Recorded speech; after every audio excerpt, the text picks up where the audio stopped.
Hi everyone, Hello, Rich. Rob. So today we're speaking about asana in particular and how one particular of the Yoga Sutras and kind of two auxiliary Yoga Sutras apply to our understanding in the modern world of these Yoga Sutras. So we have the, again, second chapter, Sutra 46, and Sutra 47 as auxiliary, and Sutra 48. And I'll chant them.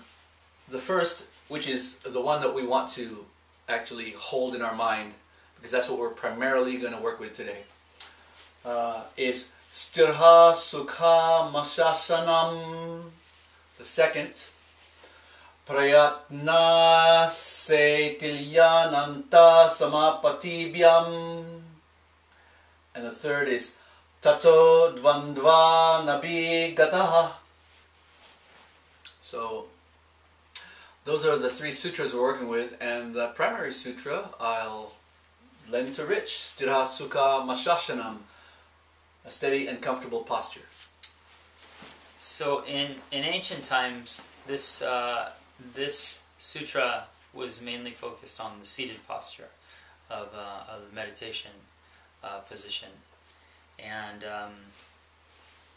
it was referred to as, and we can think of it also in the modern idea of the actual asana postures, all the different postures, but there should be steadiness, firmness, awareness, and we can also say intelligence of the heart, and we'll kind of go into that because Iyengar had a lot to say about the asana practice.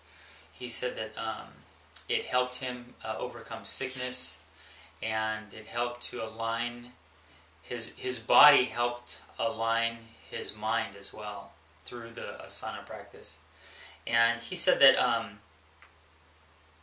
that the sutras define perfect asana. Right?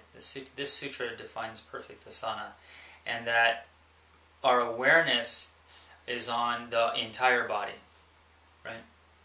Yeah, our awareness is with the body initially, fully, and that awareness and is endowed with the quality, ultimately it's endowed with the quality of steadiness and comfort within the seated posture toward the end of meditation. And let me just say this in relation to what it was seen of back then, 2,400 years ago. Asana was seen as a seated posture.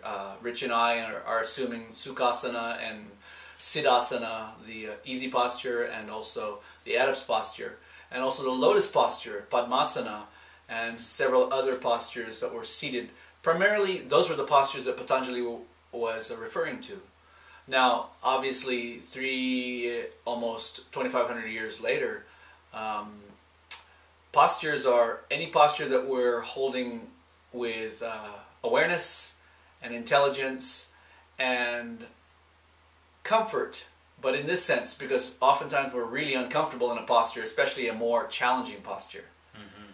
But there's a certain comfort in that posture if you think about it in this sense, as I've experienced myself, and I'm sure you have, Rich has definitely, that there's a certain comfort in being uncomfortable in a posture as long as you're not creating pain. Mm-hmm.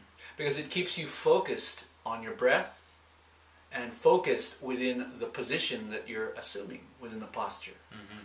It can be pretty uncomfortable for perhaps a half dozen breaths or 10 breaths or however you're measuring the length of your posture, mm-hmm. or your teacher is. I should say that Patabi Joyce, for example, found these ancient scriptures in the basement of the university library, and Calcutta, yeah. Calcutta, yeah. Right, and he found them, and he determined that they were the missing asanas or the missing postures of Patanjali, and the postures that Patanjali